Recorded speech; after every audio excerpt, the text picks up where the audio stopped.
Good morning, જય મસીગી. આજના પવિત્ર દિવસની ભેટને માટે આપણે ઈશ્વરનો આભાર માનીએ છીએ. પ્રભુનું ભજન કરવાનો, પ્રભુના ઘરમાં આવીને પ્રભુની આરાધના કરવાનો જે આનંદ આપણને આ જગત આપતું નથી, તે આનંદ પ્રભુ આપે છે.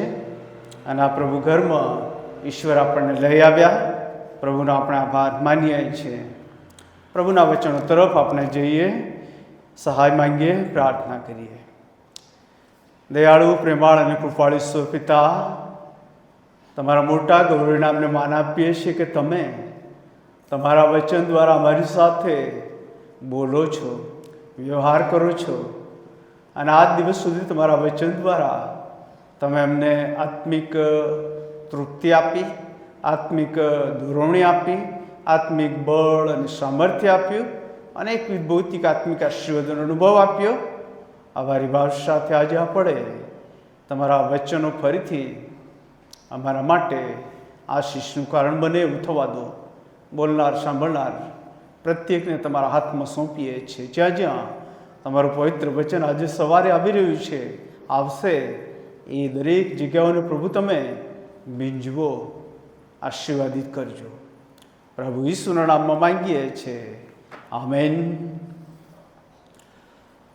ઈશ્વરનો આભાર માનીએ છીએ. આજે સવારે ફરી પ્રભુ આપણને તેના વચનો પ્રાપ્ત કરવાને માટે પ્રભુના ઘરમાં લઈ આવ્યા છે. 3 જુદા જુદા શાસ્ત્ર ભાગો આપણે વાંચ્યા. એમાંથી વાદ્યામાંથી આપણે કેટલીક મહત્ત્વની બાબતો જોવાના છે. એક દિવસ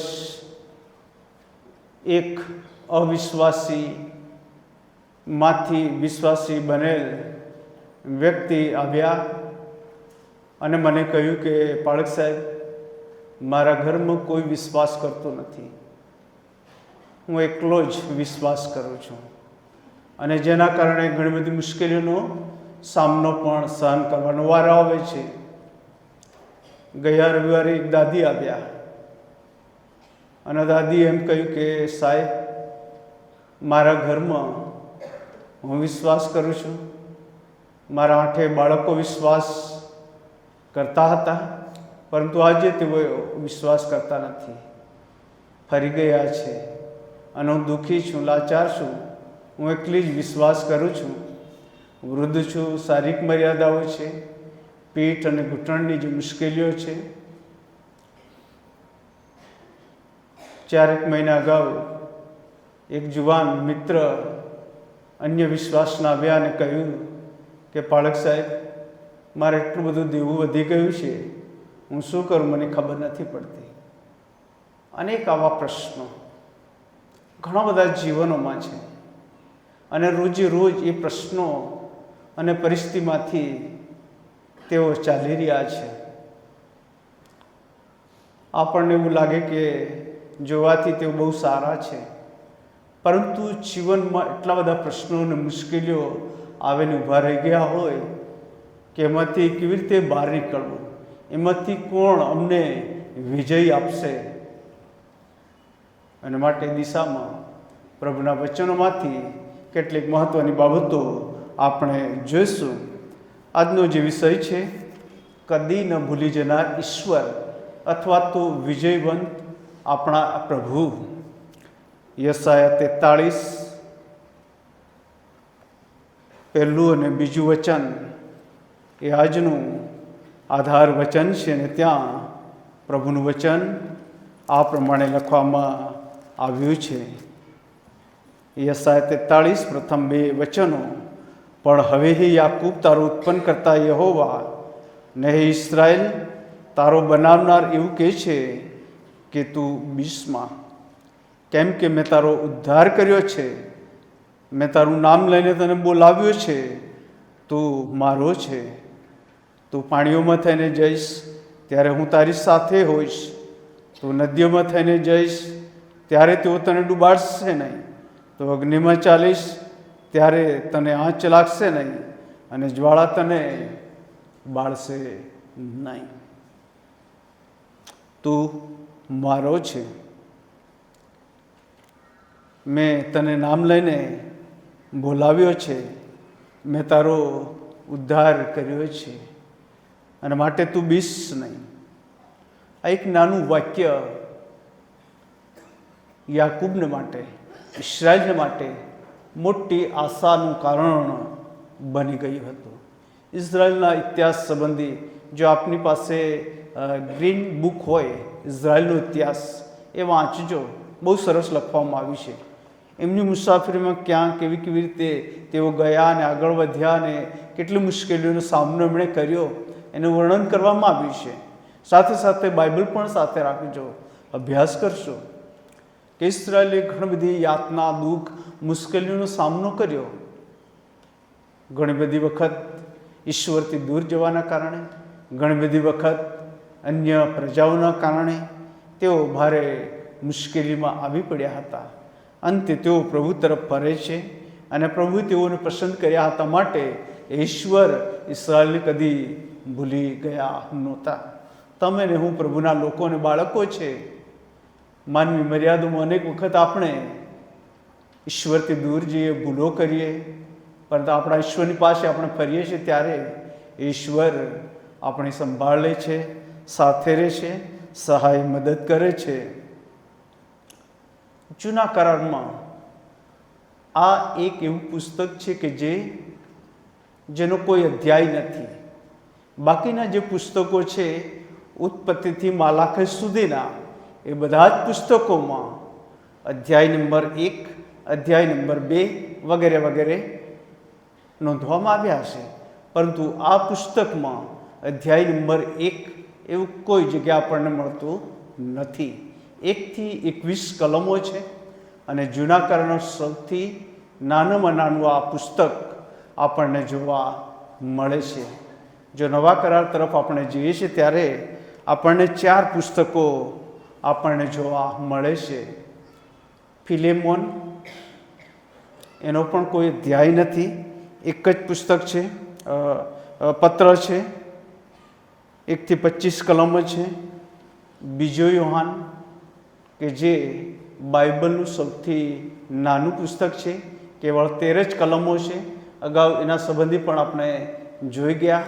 ત્રીજો યોહાન, તેમાં 14 કલમ છે. અને ત્યારબાદ યહૂદાનો પત્ર 25 કલમ છે. જૂના કરારનો 1 અને નવા કરારના આ 4 પત્રો મળીને કુલ 5 એવા પુસ્તકો કે જે સૌથી નાના આપણને જોવા મળે છે. સૌથી નાના પણ બહુ સ્પષ્ટ સંદેશ એમાંથી આપણને પ્રાપ્ત થાય છે. આજે આપણે ઓબાદ્યાનું જે દર્શન છે એના સંબંધી આપણે જોઈશું. જેમ મેં કહ્યું તે પ્રમાણે જૂના કરારમાં ઓબાદ્યાનું પુસ્તક સૌથી નાનું પુસ્તક છે. એટલું નાનું છે કે એનો કોઈ અધ્યાય પણ નથી. પુરાતન ઇઝરાયલમાં ઓબાદ્યા એક સામાન્ય નામ હતું અને જેનો અર્થ ઈશ્વરને ભજનાર, જેનો અર્થ ઈશ્વરને ભજનાર એવો થાય છે. ઈસવીસન પૂર્વે 586માં નબુખાદનેસર રાજાએ અથવા બાબિલવાસીઓએ ઇઝરાયલ પર ચડાઈ કરી અને યહૂદાને જીતી લીધું. અને ત્યારબાદ ઓબાદ્યા પ્રબોધક મારફતે ઈશ્વર કેટલીક મહત્વની બાબત જણાવે છે. આ પુસ્તકમાં એક જ દેશના પાપ વિશે લખવામાં આવ્યું છે, એટલે કે અદોમનું પાપ અને તેના પર આવશે ન્યાય શાસન. એક જ પ્રજાને માટે નોંધવામાં આવ્યું છે. અદોમ એ તો યહૂદિયાની દક્ષિણ સરહદે મૃત સરોવરની નજીક આવેલું છે. સાથે સાથે આ ઓબાદ્યાનું પુસ્તક લખવાનો આશય એ તો આપણને 9મા વચનમાં પ્રાપ્ત થાય છે અને ત્યાં આ પ્રમાણે લખવામાં આવ્યું છે. 9મી કલમ, અને હેતેમાન, તારા યોદ્ધાઓ ગભરાઈ જશે, જેથી એસાવના પર્વત પરથી પ્રત્યેક જણની કતલ થઈને સર્વનો સંહાર થાય. ઓબાદ્યા એસાવના જે વંશજો હતા એ વંશજોને ઉદ્દેશીને આ બાબત કહે છે, એમને ચેલેન્જ આપે છે, એમને ઠપકો આપે છે. અને તે કારણથી જ આપણે જોઈએ છીએ કે એસાવ એના ભાઈ યાકૂબ સામે આમ કહી શકાય કે શરૂઆતથી જ વેરઝેર બાબત જોવા મળી. એસાવના વંશજો જે છે એને અદોમ્યો તરીકે આપણે જોઈએ છીએ. અને બાઇબલમાં હંમેશા આ જે અદોમ્યો એ ઇઝરાયલના દુશ્મનો તરીકે જોવામાં આવ્યા છે. સાથે સાથે આપણે એમ પણ જોઈએ છીએ કે યાકૂબ અને એસાવ બંને ભાઈઓ હતા. અને બે એવા પ્રસંગો આવ્યા કે એક દિવસ યાકૂબ સરસ એવું જમવાનું બનાવ્યું, લાલ શાક બનાવ્યું, અને એસાવ થાકેલો પાકેલો આવ્યો અને પોતાના ભાઈ યાકૂબને કહે છે કે તારા લાલ શાકમાંથી મને આપ, હું ખાઉં અને તૃપ્ત થાઉં, કેમ કે હું એટલો બધો મૂર્છાગતમાં આવી ગયો છું કે હવે મારામાં શક્તિ રહી નથી. અને યાકૂબે આપણે અગાઉ પણ જોઈ ગયા, યાકૂબનો અર્થ છેતરનાર અથવા ઠગ એવો થાય. અને યાકૂબે કહ્યું કે તું તારું જ્યેષ્ઠપણું મને વેચી દે. અને એસાવે કહ્યું કે મારું જ્યેષ્ઠપણું શા કામનું, શું આ સમય નથી? અને માટે એના ભાઈ યાકૂબને એસાવે પોતાનું જ્યેષ્ઠપણું વેચી દીધું. ઉત્પત્તિ 25:27-34 તમે જોઈ શકો. ત્યારબાદ બીજો પ્રસંગ આવે છે 27મા અધ્યાયમાં, ઉત્પત્તિ 27માં. પોતાના પિતા ઈસાક, યાકૂબ અને એસાવ એ બંનેના વાર્તાલાપમાં એસાવને કહે છે, મારે સારું શિકાર કરી લાવ અને સ્વાદિષ્ટ ભોજન તૈયાર કર, મને આપ કે મરવા પહેલાં હું ખાઉં અને તને આશીર્વાદ આપું. અને એસાવને આ વાત કહી. અને આપણે જોઈએ છીએ આખા વાર્તાલાપમાં ત્યાં પણ યાકૂબ બધું જ તૈયાર કરીને પિતાની પાસે જાય અને એ આશીર્વાદ લઈ લે છે. અને ત્યારબાદ એસાવ અને યાકૂબ અને એમના જે વંશો જોશે, જાણે કે વંશ પરંપરા હંમેશા દુશ્મનાવટ આપણે જોઈએ છીએ. દાઉદના સમય પહેલાં જો આપણે જોઈએ તો ગણના 20 અને 14મા વચનથી 21મા વચન સુધી તમે જોઈ શકો. મૂસાના સમયમાં યાકૂબ અને એસાવના વંશજો વચ્ચે જે તકરાર થઈ એનું વર્ણન ત્યાં કરવામાં આવ્યું છે. દાઉદના સમયમાં તમે જોઈ શકો, બીજો સમુએલ 8મો અધ્યાય 13-14 વચનમાં, દાઉદના સમયમાં પણ આ મુશ્કેલી વધી અને આગળ ચાલી યાકૂબના વંશજો અને એસાવના વંશજોની વચ્ચે. અને ઇઝરાયેલે અદોમને જીતી લીધું. ત્યારબાદ તમે જોઈ શકો છો ઈસવીસન પૂર્વે 736-716માં આહાજ રાજાનો આ સમય હતો કે જ્યારે અદોમીએ યહૂદિયા પાસેથી પોતાની આઝાદી પાછી મેળવી લીધી. એક સમય એવો આવ્યો કે તેઓ હારી ગયા, પરંતુ આ એક એવો સમય પણ આવ્યો આહાજના સમયમાં કે તેમણે પોતાની આઝાદી ફરીથી પ્રાપ્ત કરી. ઇઝરાયલની અદોમ સાથેની મુશ્કેલીઓ વિશે અને અન્ય પ્રબોધકોના લખાણ વિશે પણ તમે જોઈ શકો છો. બધા જ રેફરન્સો બોલવાની અથવા કાઢવાનો સમય નથી, પરંતુ યશાયા 34:5-15, યર્મયા 49:7-22, હજકેલ 25:12-14, આમોસ 1:11-12 કલમ, માલાખી 1:2-4 કલમ. ત્યાં આપણને જોવા મળે છે અદોમ અને ઇઝરાયલ સાથે વારંવાર ઘર્ષણો, મુશ્કેલીઓ, પ્રશ્નોની નોંધ આપણને જોવા મળે છે. આજના વિષય તરફ આપણે આગળ વધીએ છીએ ત્યારે પ્રથમ બાબત, અદોમ પર ઈશ્વરનું ન્યાય શાસન 1-16 વચનમાં આપણને મળે છે.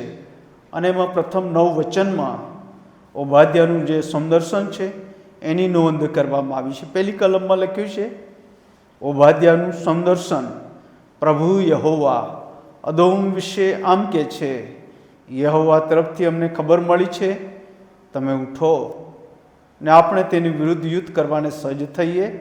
એવું કહેવાને એક એલચીને વિદેશીની પાસે મોકલવામાં આવ્યો છે. પ્રભુ યહોવા તરફથી જે ખબર આપવામાં આવી હતી અને એનું સંદર્શન ઓબાદ્યાને પ્રાપ્ત થાય છે અને એનું વર્ણન ઓબાદ્યા અહીંયા કરે છે. પહેલી કલમમાં આપણે જોઈએ છે તે પ્રમાણે કે અદોમ વિશે શરૂઆતમાં જ મેં કહ્યું કે કોઈ એક પ્રજાના પાપના વિશે શિક્ષા અને ન્યાય શાસન આવવાનું છે એનું વર્ણન ઓબાદ્યા કરે છે, એટલે કે અદોમ વિશે. બીજી કલમ સંબંધી આપણે જોઈએ ત્યારે ત્યાં એવું લખવામાં આવ્યું છે, જો મેં તને વિદેશીઓમાં છેક નાનો બનાવ્યો છે, તને તદ્દન તુચ્છ ગણવામાં આવે છે. તદ્દન નાનો. ઇઝરાયલ પ્રજા સંબંધી આપણે જોઈએ છીએ કે સમસ્ત વિશ્વમાં સેન્ટર ભાગમાં છે, સૌથી નાની છે, પણ પ્રભુની પસંદ કરેલી છે અને ઈશ્વર ઇસ્રાયેલી સાથે હંમેશા રહ્યા, એટલે કે હતા, છે અને રહેશે. બીજા અર્થમાં પ્રભુ પોતાના લોકોની સાથે રહ્યા છે અને રહેશે, અને એ વિશ્વાસુ પ્રભુ આપણી સાથે પણ છે. અને ત્યારબાદ ત્રીજી કલમ કહે છે કે જેમાં અદોમને માટે કહેવામાં આવ્યું છે, હે ખડકોની ખોમાં રહેનાર તથા ઊંચે વાસો કરનાર, તારા અંતઃકરણના અભિમાને તને ઠગ્યો છે. તું તારા મનમાં એમ માને છે કે મને ભૂમિ પર કોણ પાડશે. અદોમ શબ્દ એમ કહેવાય છે કે તે ખડકોમાં, ગુફાઓમાં પોતાના નગરો બાંધ્યા હતા અને પોતે એવું ધારતા હતા કે આ પૃથ્વી પરની કોઈ એવી પ્રજા કે જાતિ નથી કે કોઈ રાજા નથી કે જે અમારા નગરોને, અમારા ઘરોને, અમારી આ ખડકોમાં બનાવેલા રહેઠાણોને, અમારા કિલ્લેબંધ નગરોને તોડી શકે, નાશ કરે અને અમારી પ્રજાને કશું થશે નહીં. અને માટે જ ઓબાદ્યા પ્રબોધકની મારફતે ઈશ્વર કહે છે કે હે ખડકોની ખોમાં રહેનાર તથા ઊંચે વાસો કરનાર. અદોમની પોતાની આ અભિમાની ધારણા હતી અને માટે કહે છે કે તારા અંતઃકરણના અભિમાને તને ઠગ્યો છે. તું તારા મનમાં એમ માને છે કે મને નીચે ભૂમિ પર કોણ પાડશે. અભિમાન હતું અને એ તો પોતાનું બળનું, તાકાતનું અભિમાન હતું. અમને કોઈ હરાવી શકશે નહીં, અમને કોઈ નીચે પાડી શકશે નહીં, એ અભિમાન એમના હૃદય અને મન પર હતું. ચોથી કલમ પણ આગળ વધીને કહે છે, યહોવા કહે છે કે જો કે તું ગરુડની પેઠે ઊંચે ચડે ને જો કે તારો માળો તારાઓમાં બાંધેલો હોય તો પણ હું તને ત્યાંથી નીચે પાડીશ. ગરુડ અનેક વખત ઉદાહરણો સાંભળીએ છીએ. એની જે તાકાત છે, એની જે ક્ષમતા છે, એની નોંધ કરવામાં આવી છે. ઘણા બધા પક્ષીઓમાં ગરુડ એક એવું પક્ષી છે કે જે ખૂબ ઊંચાઈ સુધી ઉડી શકે, ખૂબ લાંબુ ઉડી શકે અને શું કહેવાય કે એવી ઊંચાઈને ખડકોમાં પોતાનું ઘર બનાવે અને રહી શકે છે. અને જો ગરુડની જેમ અદોમ એવી ઊંચાઈ પર હોય, ખડકોમાં હોય તો પણ ત્યાંથી નીચે પાડવામાં આવશે, તો પણ ત્યાંથી નષ્ટ કરી દેવામાં આવશે. એમ પ્રભુનું વચન ઓબાદ્યા પ્રબોધકની મારફતે કહેવામાં આવે છે. 5મા વચન તરફ જઈએ ત્યારે 5મું વચન કે જો ચોરો કે રાતે લૂંટારો તારી પાસે આવે તો તેઓનું મન માને તેટલું તેઓ લઈને જાય. જો દ્રાક્ષા વીણનારા તારી પાસે આવે તો તેઓ કેટલીક ફાલતુ દ્રાક્ષા પડતી નહીં મૂકે. ચોરોનું ઉદાહરણ આપવામાં આવ્યું છે. ચોર રાત્રે ચોરી કરવા આવે અને પોતાનું ધારેલું એ કામ પાર પાડીને જાય છે. જો એટલું તે લઈ જાય છે, ચોરી કરી લઈ જાય છે, એમ તું નીચો પાડવામાં આવશે. પછી બીજું ઉદાહરણ આપવામાં આવ્યું છે દ્રાક્ષા. જેમ દ્રાક્ષા અથવા ખેતીમાં કેટલાક જે પાકો હોય થોડા થોડા પડતા મૂકવામાં આવે છે, એની વાત કરવામાં આવી છે. એમ તું પડતું મૂકવામાં આવશે. છઠ્ઠું વચન, એસાવની વાતો કેવી શોધી કાઢવામાં આવે છે, તેના સંતાડેલા ખજાના કેવા ખોળી કાઢવામાં આવે છે. એસાવ સંબંધી આપણે જોઈએ છીએ કે યાકૂબનો જ ભાઈ હતો. આદિ પિતૃઓમાં જેને સ્થાન મળે છે એમાં ઇબ્રાહિમ, ઈસાક અને યાકૂબની વાત આવે છે. પરંતુ ઈસાકના બંને દીકરા યાકૂબ અને એસાવ, અને ત્યાર પછી જે પરિસ્થિતિનું નિર્માણ થયું, જે કાયમી દુશ્મનાવટ બંને પેઢીઓમાં ઉતરી આવેલી હતી. અને માટે જ કહેવામાં આવ્યું છે એસાવની વાતો કેવી શોધી કાઢવામાં આવી છે, તેના સંતાડેલા ખજાના કેવા ખોળી કાઢવામાં આવે. એ ગુપ્ત રહી શકે નહીં, એને શોધી કાઢવામાં આવે છે, એને બહાર કાઢવામાં આવે છે, એને જાહેર કરવામાં આવે છે, એને ખુલ્લા મૂકવામાં આવે છે. 7મું વચન કહે છે, તારી સાથે સંપ કરનારા સર્વ માણસોએ તને માર્ગ પર ઠેઠ સરહદ સુધી હાંકી કાઢ્યો છે. જે માણસો તારી સાથે સલાહ સંપમાં રહેતા હતા તેઓએ તને ઠગીને તારા ઉપર જીત મેળવી છે. તારી રોટલી ખાનારાએ તારી નીચે ફાંદો માંડ્યો છે, તને તેની સમજ પડતી નથી. આદોમને એમ હતું કે ઘણી બધી દેશ જાતિઓ અથવા ઇઝરાયલના જે દુશ્મનો છે એવો અમારા મિત્રો છે, એમની સાથે અમે સલાહ સંપ કરીને ખૂબ જ આગળ વધીશું, વૃદ્ધિ પામીશું. પણ પ્રબોધકની મારફતે આ વચન કહે છે કે બધા જ ફાંદો માંડે છે, તેની તને સમજ પડતી નથી. અને પોતે પોતાના અભિમાનમાં એવું ધારે છે કે આ પૃથ્વી પર દરેક પ્રજા મને હરાવી શકશે નહીં. 8 અને 9મું વચન, યહોવા કહે છે કે શું તે દિવસે અદોમમાંથી જ્ઞાની પુરુષોનો ને એસાવના પર્વત પરથી બુદ્ધિનો નાશ નહીં કરીશ? અને હે તેમાન, તારા યોદ્ધાઓ ગભરાઈ જશે, જેથી એસાવના પર્વત પરથી પ્રત્યેક જણની કતલ થઈને સર્વનો સંહાર થાય. અદોમમાંથી જ્ઞાની પુરુષો અને એસાવના પર્વત પરથી બુદ્ધિજનોનો હું નાશ કરીશ. ઈશ્વર એ બુદ્ધિજનો અને જ્ઞાનીઓ છે. આ જગતના કહેવાતા એવા જ્ઞાનીઓ છે, એમના જ્ઞાનનો ઈશ્વર નાશ કરનાર છે. અને એસાવને માટે અથવા અદોમને માટે આ વાત અહીંયા પ્રગટ કરવામાં આવી છે, જેનું સંદર્શન ઓબાદ્યાને થયું હતું. અદોમ પર ન્યાયસન આવશે, એમાં પ્રથમ 16 કલમોમાં ઓબાદ્યાને થયેલું સંદર્શન છે એની વાત. અને આ સંદર્શનની અંદર અદોમને શા માટે શિક્ષા થશે એના કારણો 10, 11, 12, 13, 14 કલમમાં બતાવવામાં આવ્યા છે. 10 થી 14 કલમમાં એના કારણો રજૂ કરવામાં આવ્યા છે. અને 10મું વચન કહે છે, અદોમને માટે તને જે શિક્ષા થશે એનું કારણ, તારા ભાઈ યાકૂબ ઉપર જુલમ ગુજારાને લીધે તું લજ્જિત થશે ને તું સદાને માટે નષ્ટ થશે.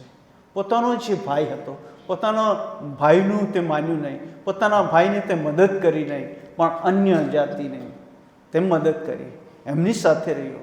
અને તે તારા અભિમાનથી એવું માન્યું કે અમને કોઈ પાડશે નહીં, અમને કોઈ રદબાતલ કરશે નહીં. અને માટે તારા ભાઈ યાકૂબ ઉપર તે જે જુલમ ગુજાર્યો છે એના લીધે તું લજ્જિત થશે અને સદાને માટે નષ્ટ થશે. 11મું વચન કહે છે, જે દિવસે પરદેશીઓ તેની સંપત્તિ લઈ ગયા ને બીજા દેશના લોકો તેના દરવાજોની અંદર પેસી ગયા ને યરૂશલેમ પર ચિઠ્ઠીઓ નાખી, તે દિવસે તું આગો ઊભો રહ્યો. હા, તું જાણે તેઓ માનો એક હોય તેમ તે કર્યું. હવે આ સમય છે ઈસવીસન પૂર્વે 586માં નબુખાદનેસાર બાબિલવાસીઓ ઇઝરાયલને, યહૂદિયાને લૂંટીને લઈ ગયા, એનો નાશ કરી નાખ્યો. અને એવા સમયે આ અદોમીઓએ પોતાના ઇઝરાયેલી ભાઈઓની સાથે રહેવું જોઈતું હતું, મદદરૂપ બનવું જોઈતું હતું, પરંતુ ના, બાબીલવાસીઓ જે કંઈ કરી રહ્યા હતા એના લીધે અદોમવાસીઓ આનંદ પ્રાપ્ત કરતા હતા, ખુશ થતા હતા. અને માટે આ 11મું વચન કહે છે કે જે દિવસે પરદેશીઓ તેની સંપત્તિ લઈ ગયા ને બીજા દેશના લોકો તેના દરવાજો અંદર પેસી ગયા ને યરૂશલેમ પર ચિઠ્ઠીઓ નાખી, તે દિવસે તું આગળ ઊભો રહ્યો. હા, તું જાણે તેઓમાંનો એક જ હોય તેમ તે કર્યું. તું આગળ ઊભો રહ્યો. તે તારા ભાઈ યાકૂબને, તેમના વંશજોને વારે આવ્યો નહીં, પણ તું આગળ ઊભો રહ્યો. અને 12મું વચન કહે છે, પણ તારા ભાઈના સંકટ સમયે તેના હાલ તું જોઈ ન રહે ને યહૂદાના વંશજોના વિનાશના સમયે તું તેમને જોઈને ખુશી ન થા અને સંકટ સમયે અભિમાનથી ન બોલ. પોતાના ભાઈને માટે આવેલી વિપત્તિમાં, એ સંકટમાં તો અભિમાની ન થા. 13મું વચન, મારા લોકની આપત્તિને દિવસે તેઓની ભાગળમાં ન બેસ. હા, તેઓને આપત્તિને દિવસે તેઓની વિપત્તિ ન નિહાળ ને તેમની આપત્તિના દિવસે તેમની સંપત્તિ પર હાથ ન નાખ. આ ઈશ્વર બહુ સ્પષ્ટ પ્રબોધકનું મુખ બનીને આ વાત અદોમવાસીઓને કહે છે. તારા ભાઈની જે વિપત્તિ છે એ વિપત્તિના સમયે, એ આપત્તિના સમયે તું બીજી કોઈ વિપત્તિ ઊભી કરીશ નહીં. એ આપત્તિના સમયે તું તેમની સંપત્તિ નાશ થાય એની રાહ ન જો, એમાં તું આનંદ ન માન. અને ત્યાર પછી 14મું વચન કહે છે, એટલે કે અદોમને શિક્ષા કરવાના આ જુદા જુદા કારણોમાંના છે. 10 થી 14 વચન. 14 વચન, તેના લોકોમાંથી નાસે છૂટતા હોય તેમને કાપી નાખવાને તું માર્ગમાં આડો ઊભો ન રહે, અને તેના લોકોમાં જેઓ બચી રહેલા હોય તેમને સંકટ સમયે શત્રુના હાથમાં સોંપી ન દોય. માર્ગમાં આડા ઊભા રહ્યો. અને માંડ જેઓ બચી ગયા છે તેઓને માટે શત્રુના હાથમાં સોંપવાને માટે સંકટ ઊભું ન કર, જે અદોમે કર્યું હતું. પોતાના જ ભાઈઓ, પોતાના જ લોકો, ઇઝરાયેલી લોકો, યાકૂબના વંશજો કે જેઓને વચનના પ્રદેશમાં કાદેશ બારિયાથી લઈને સીધું ત્યાં પહોંચવાનું હતું, સીધું ત્યાં જવાનું હતું. અને કહેવામાં આવ્યું કે અમને ત્યાં જવા દો. પણ અદોમવાસીએ શું કહ્યું? ખબરદાર, જો તમે અમારા વિસ્તારમાંથી જશો તો અમારી તલવારો તમારા પર પડશે. ખબરદાર, તમે અમારી ભૂમિ પર જશો તો અમે તમારો નાશ કરીશું. અને ઇઝરાયેલે એટલી બધી કાકલુદી કરી, વિનંતી કરી અને કહ્યું કે અમે તમારા વિસ્તારમાંથી કેવળ પસાર થઈએ, અમે તમારું પાણી નહીં પીએ, તમારા પાકને નુકસાન નહીં કરીએ, તમારા ખેતરોને નુકસાન નહીં કરીએ, તમારા ઢોરઢાકને નુકસાન નહીં કરીએ, તમારી જે કંઈ સંપત્તિ છે એને અમે નુકસાન નહીં કરીએ, તમારા ઘરોને, તમારા લોકોને પણ અમે કોઈ રીતે કનડગત ન બનીએ, પણ અમને સડકે થઈને, માર્ગે થઈને નીકળવા દે. અને અદોમીએ કહ્યું કે ના, કદી જ આવું નહીં બને. અને માટે જ ઇઝરાયલ સંબંધી આપણે જોઈએ છીએ તેઓ બહુ મોટો ચક્રાઓ ફરીને વચનના પ્રદેશમાં પહોંચે છે. વચનના પ્રદેશમાં બહુ મોટો ચક્રાઓ ખાઈને ફરે છે. આ કારણો છે. ત્યારબાદ 15 અને 16 વચન ઈશ્વર પ્રજાઓનો ન્યાય કરશે એની નોંધ કરવામાં આવી છે. કેમ કે સર્વ વિદેશીઓ પર યહોવાનો દિવસ પાસે છે. જેવું તે બીજાઓને કર્યું છે તેવું જ તને કરવામાં આવશે. તારી કરણીનું ફળ તારે ભોગવવું પડશે. કેમ કે જેમ તમે મારા પવિત્ર પર્વત પર પીધું છે તેમ જ સર્વ વિદેશીઓ નિત્ય પીશે. હા, તેઓ પીશે, ગળી જશે ને હતા નહોતા થઈ જશે. આપણો ઈશ્વર કદી ઊંઘતો નથી, કદી નિંદ્રાવસ્થ થતો નથી. તેમની આગળ અંધારું ઉજવાળું બેવ સરખા છે, કેમ કે પોતે પ્રકાશ સ્વરૂપ છે. અને માટે પોતાના જે લોકો ગમે તેવી આપત્તિમાં હોય, વિપત્તિમાં હોય, મુશ્કેલીમાં હોય, સંકટોમાં હોય, ઈશ્વરની આંખ હંમેશા ખુલ્લી રહે છે. તમે નોકરી ધંધો કરો છો, તમે જુદા જુદા સેવા કાર્યો કરો છો, જુદી જુદી જવાબદારી ઉઠાવો છો, પ્રભુના માર્ગમાં ચાલતા આગળ વધો છો અને આ બધું સહન કરો છો. પ્રભુ જુએ છે. પ્રભુ કદી નિંદ્રાવશ થતા નથી. અને ચોક્કસ ઈશ્વર એ બધા લોકોનો, બધા જ કુટુંબોનો, બધી જ વ્યક્તિઓનો અને વિદેશીઓનો ઈશ્વર ન્યાય કરશે.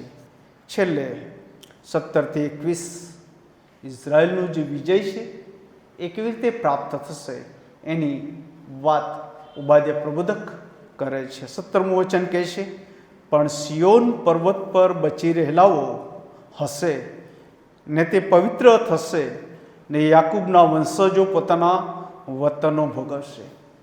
ઈશ્વર એ આશાનું દ્વાર છે. ઈશ્વર એ ઇઝરાયલને એક નવી આશા તરફ દોરી જાય છે.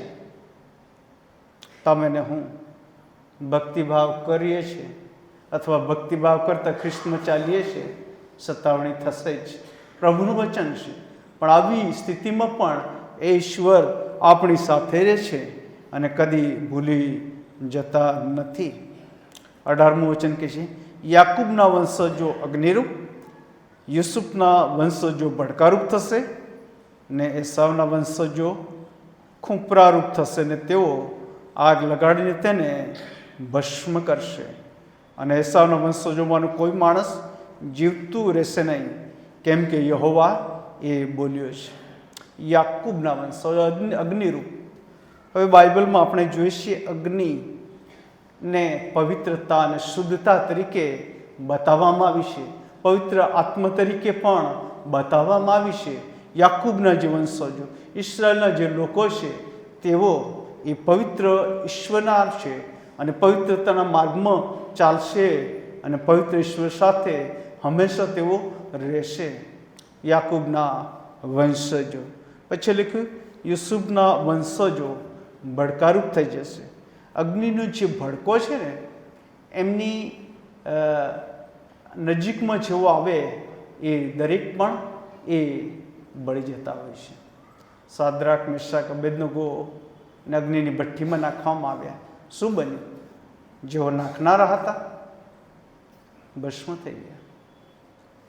પ્રભુ એ યુસુફના જે વંશજો છે એમના માટે ભડકારૂપ છે. અને પછી અદોમ એસાવને માટે લખવામાં આવ્યું છે કે એસાવના વંશજો ખૂંપરારૂપ થશે ને તેઓ આગ લગાડીને તેને ભસ્મ કરશે. ખૂંપરા, અગ્નિ એ ખૂંપરાને બાળી નાખે છે. હતા ન હતા થઈ જાય છે. ક્યાં હતું તે કોઈને માલુમ પડતું નથી. એ ખૂંપરા એ ફોતરાણ સમાન હોય છે અને જ્યારે જ્યારે એ અગ્નિ અને ભડકો ઊભો થાય છે ને ત્યારે એ ખૂંપરા બળીને ભસ્મ થઈ જાય છે. ક્યાં હતા ન હતા થઈ જાય છે. 19-20 વચન એમ કે છે, દક્ષિણના લોકો એસાવના પર્વતોનો કબજો ને નીચાણના પ્રદેશના લોકો ફલિસ્તીઓનો કબજો લેશે. બહુ મહત્વની વાત. વિજયવંત ઈશ્વર પોતાના લોકોને વિજય આપે છે, વિજયની મોટી આશા આપે છે.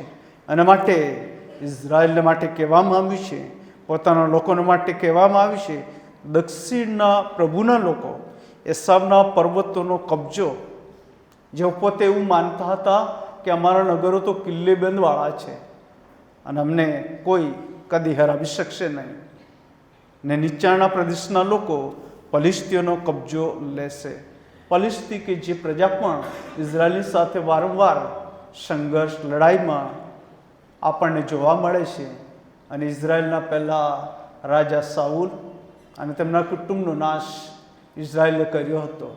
અને ઈશ્વર એમ કે છે ફલિસ્તીઓનો કબજો લેશે અને તેઓ એફ્રાઈમની ભૂમિનો તથા સમરૂનની ભૂમિનો કબજો લેશે અને બિન્યામીન ગિલિયાદનો કબજો લેશે. 20મું વચન, બંદીવાસમાં ગયેલા ઇસ્રાયેલનું આ સૈન્ય જે કનાનીઓમાં છે તે છેક સારફત સુધીનો કબજો લેશે. અને યરુશલેમના બંદીવાસમાં ગયેલા લોકો જે સફારાદમાં છે તેઓ દક્ષિણના નગરોનો કબજો લેશે. બંદીવાન પણ પ્રભુના લોકોને કદી નિરાશ કરતો નથી, હરાવી શકતો નથી. પ્રભુ અને પ્રભુના કાર્યનું જે વિસ્તરણ, વ્યાપ ને વિસ્તાર છે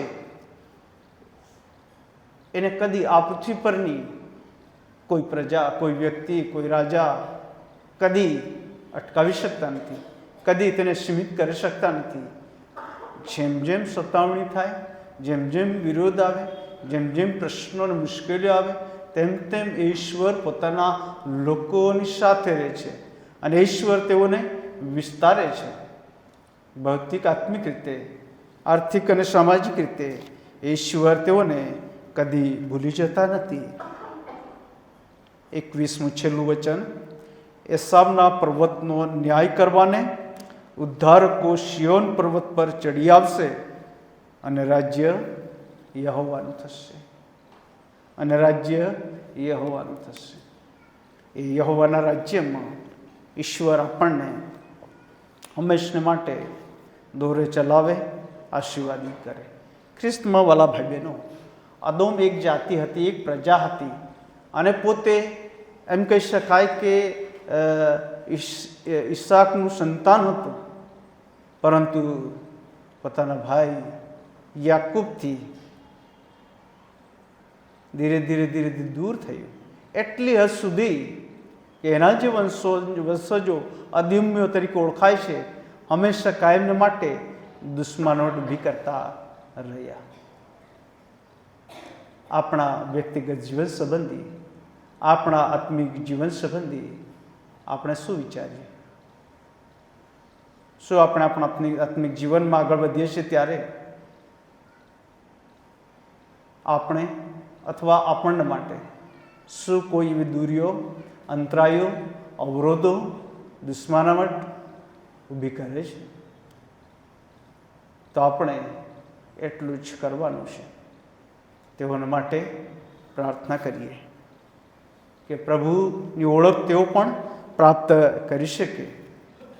પ્રભુનું વચન માથીની સુવાર્તા 5મો અધ્યાય અને તેના 10મા વચનથી 12મા વચન સુધી વાંચ્યું અને વચન આપણને યાદ કરાવે છે તે પ્રમાણે ન્યાયપણાને લીધે જેઓની સતામણી કરાય છે તેઓને ધન્ય છે, કેમ કે આકાશનું રાજ્ય તેવાઓનું છે. જ્યારે લોક તમારી નિંદા કરશે ને પૂઠે લાગશે ને મારે લીધે તમારી વિરુદ્ધ તરહ તરહની મૂંડી વાત અસત્યથી કહેશે ત્યારે તમને ધન્ય છે. અને તમારે શું કરવાનું? એ 12મા વચનમાં કહેવાનું, ત્યારે તમે આનંદ કરો તથા ઘણા હરખાઓ, કેમ કે આકાશમાં તમારો બદલો મોટો છે, કેમ કે તમારી અગાઉના પ્રબોધકનું પૂઠે તેઓ એમ જ લાગ્યા હતા. આ જગતમાં પ્રભુના લોકો તરીકે આપણે જીવીએ છીએ.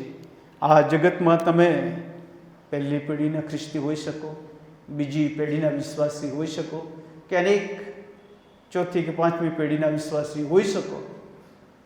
ઈશ્વર તમને ભૂલી ગયા નથી. ઈશ્વરનો હાથ તમારા પરથી ઉઠાવી લેવામાં આવ્યો નથી. ઈશ્વરનો હાથ હંમેશા તમારી પર છે, રહેશે અને ઈશ્વર આશીર્વાદ આપશે. જરૂર જુદા જુદા કસોટીના સમયો આવશે, પરીક્ષાના સમયો આવશે, પણ એમાંથી પાર થવા માટે ઈશ્વર જ સામર્થ્ય આપશે. ખ્રિસ્તમાં વાલા ભાઈ બહેનો, આ વચન દ્વારા ઈશ્વર આપણને આશીષ આપો. આમેન. પ્રાર્થનામાં જોડાઈ અને ત્યારબાદ ભજન સેવાના અંત ભાગમાં ભજન સંગ્રહમાંથી 292 નંબરના ગીતમાં આપણે જોડાઈશું. જીવનનો દાનો પ્રભુની પાસે આપણે લાવીશું અને ગીત કહે છે તે પ્રમાણે: દર્શાવ્યો મુજ અયોગ્ય પર પ્રેમ. પ્રાર્થનામાં જોડાઈએ, પ્રાર્થના કરીએ. દયાળુ, પ્રેમાળ અને કૃપાળુ ઈશ્વર પિતા, તમારો આભાર માનીએ છીએ કે તમે આ જગતમાં તમારા લોકો તરીકે અમને પસંદ કર્યા, અલગ કર્યા અને તમારા નામની ખાતર તમે અમારું રક્ષણ કરો છો. સમસ્ત વિશ્વમાં, અમારા દેશમાં અને અમારી આજુબાજુ અમે જોઈએ છીએ ત્યારે તમારી મંડળી, તમારા લોકોને સતાવવામાં આવે છે, મારવામાં આવે છે, તેમના ઘરોને લૂંટવામાં આવે છે, તેઓની સંપત્તિને નુકસાન કરવામાં આવે છે, પ્રભુ મંદિરોને તોડવામાં આવે છે. પ્રભુ તમે એ બધું જોવો છો અને તમારું વચન અમને યાદ કરાવે છે કે તું બીસ નહીં, હું તારી સાથે છું.